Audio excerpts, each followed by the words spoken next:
Ian, I was having lunch with a friend last weekend who was trying to organize a birthday party for her colleague. Okay, great. And typical story, she said she was having trouble gathering everyone because everyone was too busy and it was impossible to get them to commit. Of course. But my favorite part was that she said one person in the group said she couldn't make it because she had to go to Crate and Barrel that night. She had to go to Crate and Barrel. She had to go to Crate and Barrel at 7 p.m. on a Friday. That was already in her schedule. She had a flatware appointment? Yeah, I don't... Wow. When people say they're busy, I assume it's for work. But these kinds of reasons, I just don't understand. Because collectively, the highest earning Americans, especially men on average, have been working less hours. So how can it be that everyone is busy to this extent? And with what? Like, I just don't know. Yeah, well, we're not just busy because of work, though. It's something else, too. I'm Becca Rashid, producer and co-host of the How To series. And I'm Ian Bogost, co-host and contributing writer at The Atlantic. This is How to Keep Time. I've been reading a little about this idea called action addiction. And I should say here that this isn't necessarily, fully accepted in the behavioral psychology community. There's a lot of dispute about what kind of behavioral addictions really exist. But the idea behind action addiction is that, beginning a new task, any kind of task, whatever it is, releases a little dopamine in your brain. The same way that, that pulling the slot machine lever does. And in the same way that all behavioral compulsions do, that feeling decays and then you long for more. And that's filling our time too, that desire for novel feelings, novel sensations, which we pursue instead of going out to dinner with our friends. Right. And I feel like many of us say we don't have time for other people or wish we had more time for a social life. But it feels like there's some compulsion to stay busy with random tasks and chores to the point of making ourselves unavailable. Yeah, I wonder if that unavailability, being unavailable, is almost like a point of pride. Oh, now. Yeah. Or a way to just signal to each other, sorry, I have better things to do. You should have gotten on my calendar earlier if you wanted to see me. Yeah, I wonder how this happened. If it's become normalized to appear busy culturally, when did it become accepted? Why is busyness supposedly a show of importance when it just feels pretty terrible, actually? Right. So, Becca, I talked to Neeru Paharia a few weeks ago. She's a consumer marketing professor at Arizona State University, and she studies busyness. Time has this property of being scarce. So if you think about luxury products, most of their value is not functional and instead is purely symbolic. She had some revealing things to say about the ways that time can be a type of social asset. So if you think about, for example, a diamond ring has actually no intrinsic value. So then the question is, why do people spend so much money on something that has no value? And it turns out there's a lot of psychological value in something like a diamond.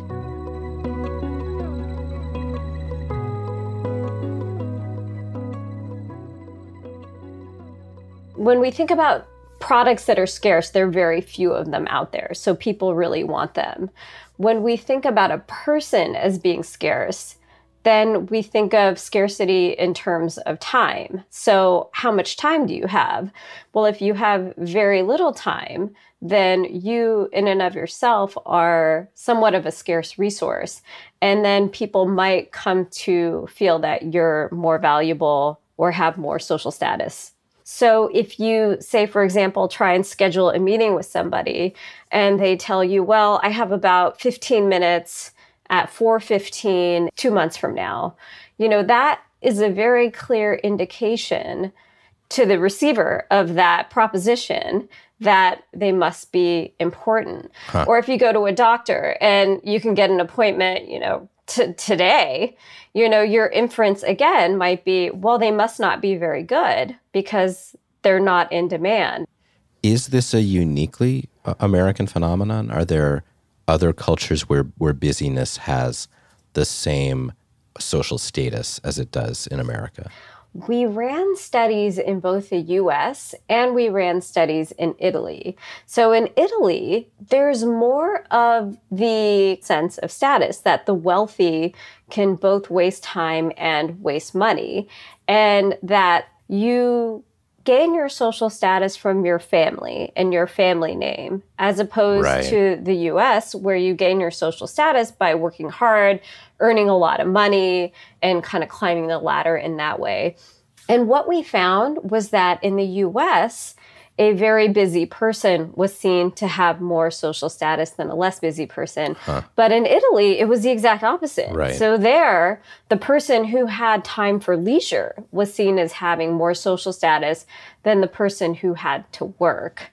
And so that sort of reflects the more traditional idea that if you're really wealthy, you don't have to work. You have social status in terms of having money, and you have social status because you have so much time. People who have less resources have to work to buy food, to have housing. They have to work. And therefore, the busy people are a lower social status. I mean, you've looked into this in your work around the kind of humble bragging that people do around their busyness. Can you tell us a little about that? So humble bragging is a brag disguised as a complaint. So I sometimes will just notice what people are posting on Facebook. And one person said something like, I had a meeting in DC this morning, and then I had lunch in New York in the afternoon, in Boston for dinner for another meeting. I'm so exhausted. I thought, wow, what is the point of that post? What is the point of that post? Why would we want to brag about not having free time? Isn't that what we want in theory? I can speak a little bit to the historical context of it. So there was a theory, many years ago by this gentleman named Thorstein Veblen. And he talked about how the wealthy have both money to waste and time to waste. So you can waste your money on luxury products, gemstones, et cetera, that kind of stuff. And you can waste your time on, learning how to ride horses and learning these very intricate mannerisms of, where the fork and the knives and all that stuff goes. So his theory was that the very wealthy and the very high status people have so many resources that they could both waste their money and their time. That has evolved, at least in American culture, where having less time is seen as valuable. And I think a lot of that has come from our sense of social mobility, this belief that you can work hard and climb the ladder. I'm thinking back to the diamonds. You need resources to buy them.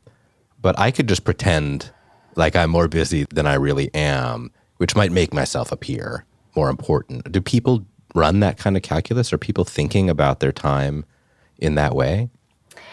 Yeah, so you're asking to what extent are people strategically doing this? Right. I think people are doing it, not necessarily with a full consciousness that, hey, you know what? I'm going to say I'm busy because I want people to think I'm important. But sometimes these things kind of linger in our consciousness right below the surface.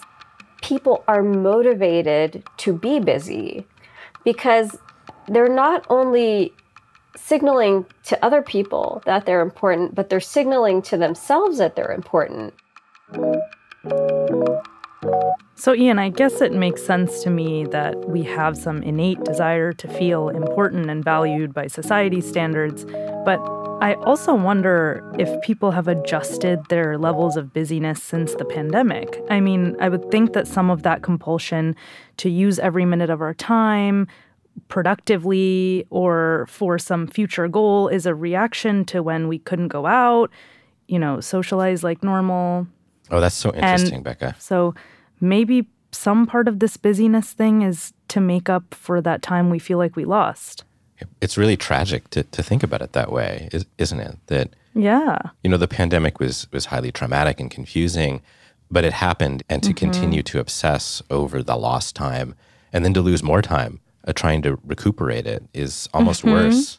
Maybe it's also because we are conditioned to feel like a busy person, you know, that kind of like busy bee persona where you're always buzzing around, getting things done.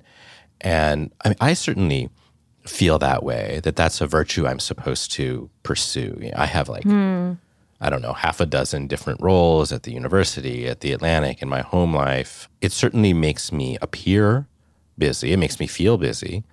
And sometimes I wonder, am I busy in a good way, or do I just appear busy? You know, that it's easy to look busy by just doing a ton of things that maybe don't matter. Right. And that doesn't seem to match the spirit of what we mean or what we think we mean when we talk about a busy person who's productive and that's why they're busy. Right. And it seems like the doing it well is not the point. Right. And I was curious to ask Neeru about that, about what it feels like, what can happen when busyness starts to just completely take over. There's this tendency to want to overschedule yourself. And it could be coming from, I want to feel important. I want other people to feel that I'm important. There's some existential dread of too much idleness. You know, if I have too much time, your mind might go to dark places. Well, I think a lot of people do try and keep themselves busy because it's a distraction, you know, from maybe some of the bigger existential questions that would arise about our life here on Earth and the time that we spend here. So creating a sense of busyness for yourself can lead to a feeling that you yourself have sort of a reason to be, in a way. Is there a way to stop normalizing busyness as an excuse? I feel like one of the things I think would be to reflect back and think about, is it making you happy? Is it making you happy to overschedule yourself, if that is in fact what you're doing, or are you feeling overwhelmed by that? The second question is, what is the fear behind not having a schedule? Is it that you'll have nothing to do, or that you'll be bored, or that you'll then become agitated? But there is sometimes a compulsion to keep going. Yeah, it's so interesting. I mean, I wish there were easier answers, but you're right. It's so hard to stop. I mean, one of the things we do in our family is we try and not overschedule ourselves. So many weekends we have no plans at all, and have a few other families and friends who also have no other plans. And so then it becomes more of a spontaneous kind of way to get together with people. It gives us some space, you know, that, hey, what do we feel like doing right now? Well, let's go get a coffee or do something like that.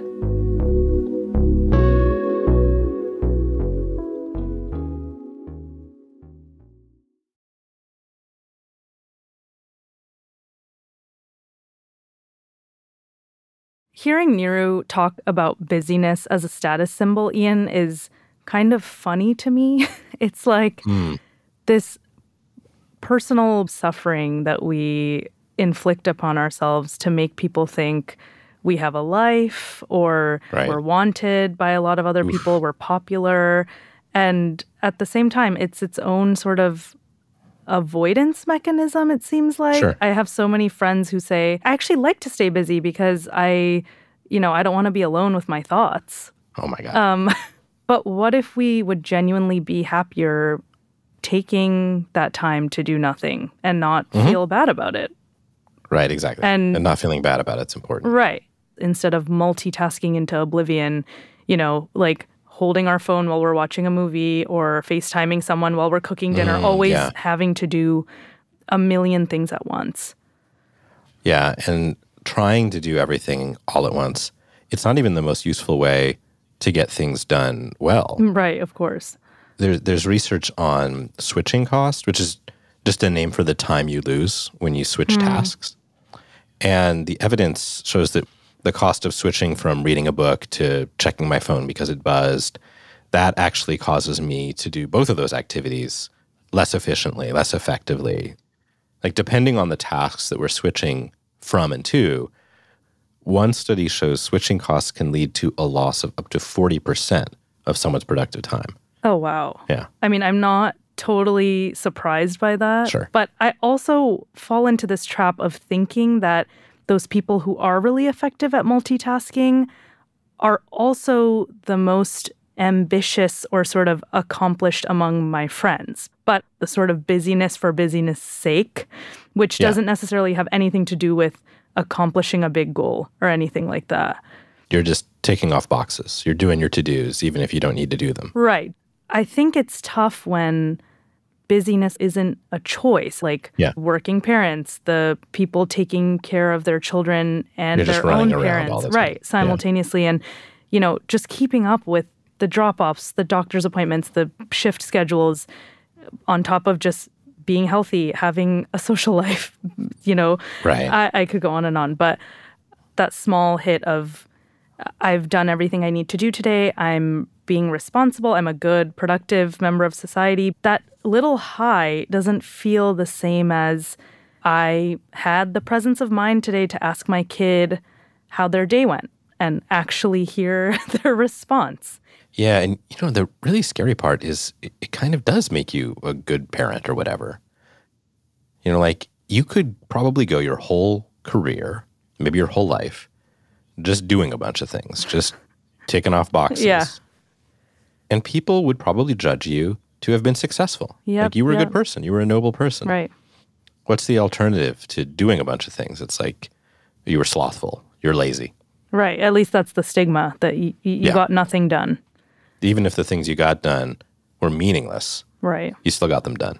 I found this interesting research about parents' like primary concern with their teens' social media use. And aside from just seeing, you know, inappropriate content online, the second two top concerns from parents are kids wasting their time and not getting their homework done. Both which feel like that sort of value judgment about, you know, I don't want a lazy kid. Yeah, you're wasting your time. What are you doing? Right. You're just staring at your phone. Right. And maybe it doesn't have to be I'm lazy when I'm not occupied. Right. But maybe just not having busyness be the main thing that makes us feel like worthy, valuable members of society. Yeah, it's like busyness on its own isn't necessarily the problem. You just want the right amount of it, and we definitely don't have the right amount of it. I'm curious to learn from an expert who can explain where this pressure comes from, to be constantly busy, be task-oriented ahead of everything else. And I wonder if there's a way to balance the social pressure of looking busy with the actual obligations of our day-to-day life. Everybody repeatedly told us that right now was a particularly busy time. And next week or next quarter or next month, it was going to get better. And so I think we oftentimes make sense of our busyness and our feelings of overwhelm by feeling like if we just get over this hump or this deadline. So, Ian, I talked to Melissa Mazmanian, who's a sociologist from UC Irvine, and she co-wrote a book in 2020 called Dreams of the Overworked, Living, Working, and Parenting in the Digital Age. And her research analyzes why American adults struggle with overwork and this sort of unmanageable busyness that she says goes beyond just schedules. My colleague, Christine Beckman, and a graduate student, Ellie Harmon, and myself spent around 80 to 100 hours with each family. And we just hung out with these families. And through those kind of micro moments of everyday life, you see how people are trying to be the ideal worker while still prioritizing other aspects of their life. She lays out 3 myths that motivate American adults to stay constantly occupied: the desire to be the ideal worker, have the perfect body, and be the perfect parent. Yeah, those are definitely dreams. In terms of the people that I'm studying, I will find that the people who buy in more tend to be more stressed and feel like more of a failure, right? So The more that you feel like, no, I actually should be able to be a perfect parent, and I should be able to run 5 to 10 miles a day, and I should be able to be seen as an ideal worker. The more you're committed to that and unwilling to question, what does it look like to be a good parent and a good worker and a healthy body, the harder it is, because they are fundamentally impossible. So, Ian, if Neeru's saying busyness indicates to others that we're valuable in some way, I asked Melissa to explain the other side of that, how busyness can make us feel valuable to ourselves.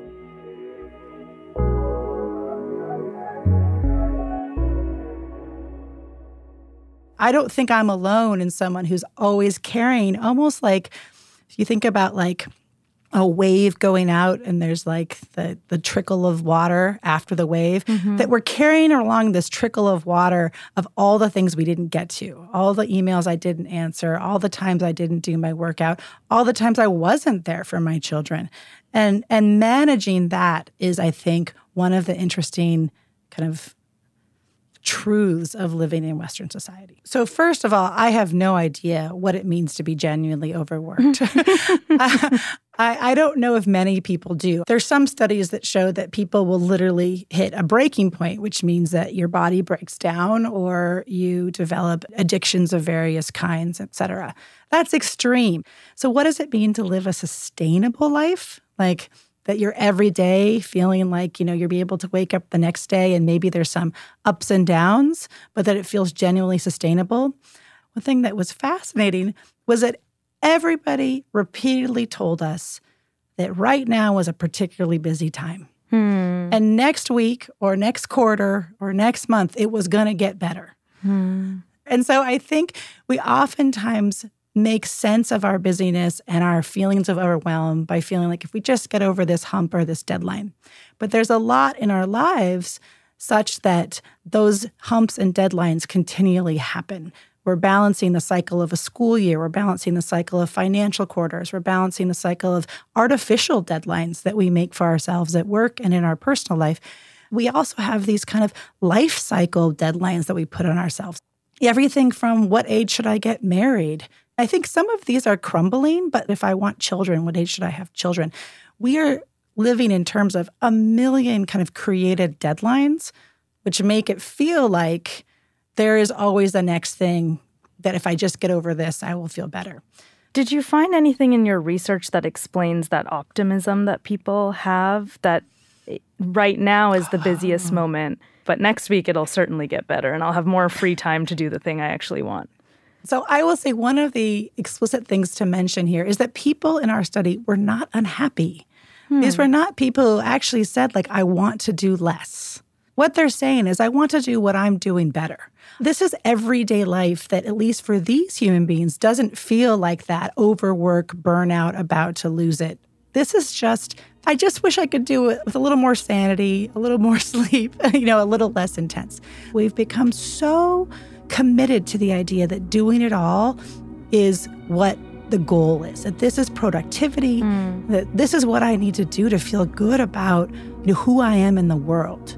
And so that optimism comes with the idea that I'm actually getting a lot of pleasure and satisfaction from feeling like I can be this superhero. So, Melissa, some data shows that moms with intense time pressure can face a higher risk of mental health issues. So I'm surprised to learn that in your research, busy or overworked people aren't necessarily more stressed or unhappy just by way of being busy. Were there any gender differences in the optimism around busyness, or did you discover anything about who's most likely to achieve that sort of superhero status with their busy schedules? There is research by Erin Reed that shows that both men and women chafe against these ideal worker norms in the workplace, but men have an easier time, quote, passing as an ideal worker, meaning that if they leave early, someone watches them leave early and they assume, oh, that guy is leaving because he's got another meeting somewhere else or he's going to visit the client. A woman leaves early, people tend to assume, oh, that woman's leave early because her kid has a doctor's appointment. So, we have gendered associations with how people use their time and display it at work. How did we go from that sort of 8-hour workday standard to becoming obsessed with controlling every little block of our days? Like the 8 a.m. to 8:15, I'll eat breakfast. 8:30 to 9, I'll do my workout. Like, how did we get to that point of scheduling every minute? Going way back in time to the Benedictine monks. The Benedictine monks, this was the first place in Western society where and this is work from Zerubbabel, Evitar Zerubbabel, a scholar of time and scheduling and kind of the histories of time. He looks back at the Benedictine monks as the first time where what was seen as a kind of a valued social order and a kind of desirable social order, one which is, spiritually pure, I guess, is one in which time is regular at the level of the hour. Before that, you kind of have like religious rites during this time of year or schedules based on kind of festivals or holidays. But the Benedictine monks, they brought it down to the level of the hour, and every hour was supposed to have a spiritual purpose. And this idea that you wake up at this time and then have the glory of God from 8 to 8:30, and then you go to mass or whatever it is. And in the monastery, you could look around and know what time it was based on what everybody was doing, right? So what you do first, second, third in the day was really sedimented in these monasteries. And I think you can see the roots of that into what you're talking about in terms of our everyday lives today. I wanted to get back to something you said earlier about these cycles of time or these cycles in our lives, all of those sort of time markers that indicate when we should do what at what time. And as that relates to the 9 to 5, like how did we develop this cadence? So prior to the Industrial Revolution, people were working incredibly long hours. Your work and life were totally kind of merged together. And then with the Industrial Revolution, people leaving and going to factories, they were completely overworked, exploited to the point where their bodies were breaking down and so forth. Ford established an 8-hour work shift on his manufacturing plants. And that was right before the Great Depression. Then the Depression happened. A lot of people got laid off. And Kellogg, who was the Kellogg cereal guy, he actually instituted a 6-hour work shift. So he'd pay people a little bit less, but we get more people back at work by doing 6-hour. Now, interestingly, Kellogg actually had another belief in the value of free time and leisure time. And there was this whole language around the Industrial Revolution that we were going to become so efficient that everybody was going to have a ton of leisure time. And that this was actually going to be a crisis of humanity because we wouldn't know what to do with all of our free time. So there's a whole academic scholarship at the time that was like leisure studies, which was like, oh no, what are we going to do when we all have too much time? Well, fast forward 100 years, that is not the case. And it turns out that in the end, the capitalist enterprise is so strong that if you have free time, people tend to commit it back to work in order to try and make more money. So Kellogg kept his 6-hour shifts, but by the 1950s, basically everyone had chosen to go back to an 8-hour shift because they wanted those extra 2 hours and the more money. So we tend to prioritize money over time, and I don't know why, but I think that is a bit of like a moral and social value that we've become accustomed to. So, Becca, about 10 years ago now, I invented this term, this phrase, hyper-employment. Is it different from just choosing to work more in order to make more money? It's the idea that you have all these little jobs that you didn't previously have. And they may not be real jobs, like you're not getting paid for them, but you're responsible for the work. Like maybe you have to do your own accounting and expense reports at your job where previously someone else would handle that work. There'd be a whole job taking care of accounting, for example. Think of all the things that you do because smartphones and computers let you do them. You're your own travel agent, probably. Right. And you have to manage your personal brand on Instagram or LinkedIn or whatever. And you kind of need to do that to be a professional in the world. It's optional, but also kind of compulsory now. Interesting. And that hyper-employment also adds that extra scheduled component. Like now you have to buy a movie ticket in advance, or you have to put in the work in advance to schedule it. Yeah, and now that's your responsibility. And if you mess it up, it's your fault too. Right. A lot of what motivates us to act, what motivates us to spend our time in certain ways, what motivates us to use technology in certain ways. Well, oftentimes your core motives are truly a sense that, I'm a worthy human who's doing the right thing and I can feel good about myself. And those core sense of self, sure, they come from personality, they come from background, they come from some innate character traits. But as a sociologist, I'm a firm believer that a lot of what gives us value is based on our society. But why would people aspire to do it all when they quite literally know that they can't? You are giving these units of time, like what's appropriate to do at 8 a.m., a workout, let's say. It's much harder to do at 2 a.m., at least for me. So is it even possible? Well, you're making us sound like very rational humans. And I just don't think we are. So I think that we have these kind of values that translate into desires or thrusts or hopes or dreams or how we feel like we should live our lives. So Becca, learning to catch yourself in this act of talking about being busy, of feeling busy, maybe that's the first step to taming it. Like for me, that like, how are you? I'm busy refrain. I think it means like, I know what I'm doing, but I'm disconnected from why I'm doing it or where it's leading. Interesting. So for you, the busyness feels like some distraction or cop-out from actually thinking about how you're doing. Right. I think that Crate and Barrel story, to go back to that, bothered me because someone is trying to celebrate their birthday. They have to also accept the fact that they're less important than, a flexible home decor chore that obviously can be shifted around. Right. That could have been done anytime. Right. But, the person doing the home decor chore, they may not even really be prioritizing it over their friend. They're just like, I'm busy. I have, what's the next thing? I got to go to the store. I've got to do that thing. I was going to do it today. And I know when I'm in that mode, I just have this strong sense that I don't know what I'm doing next and I need to figure it out.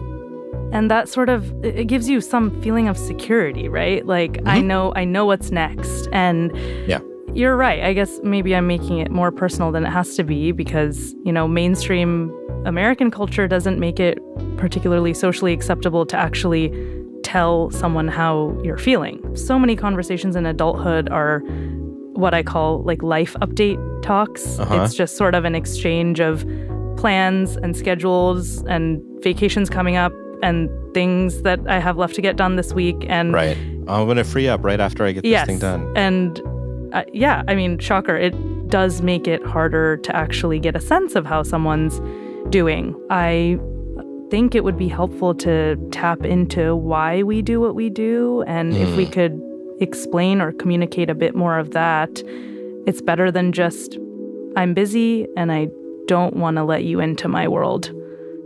Yeah, and when you are busy, it might mean that you're just on autopilot.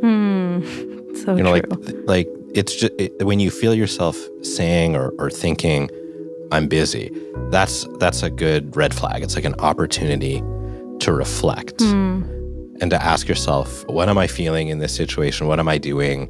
And the answer might be nothing. Or at least less.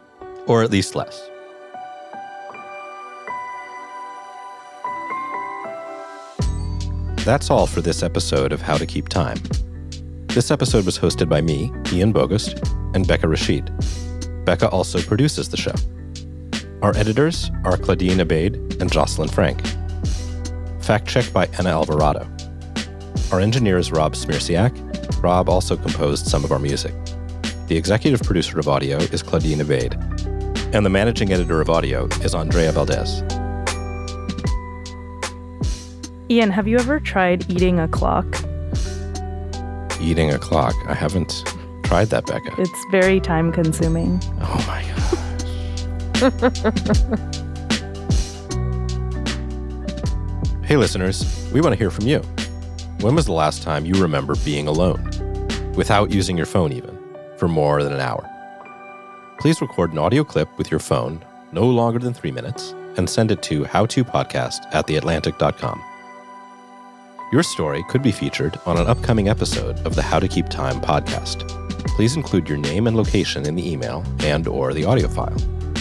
By submitting this clip, you are agreeing to let The Atlantic use it, in part or in full, and we may edit it for length or clarity. Again, please send your voice memos to howtopodcast@theatlantic.com. Thanks.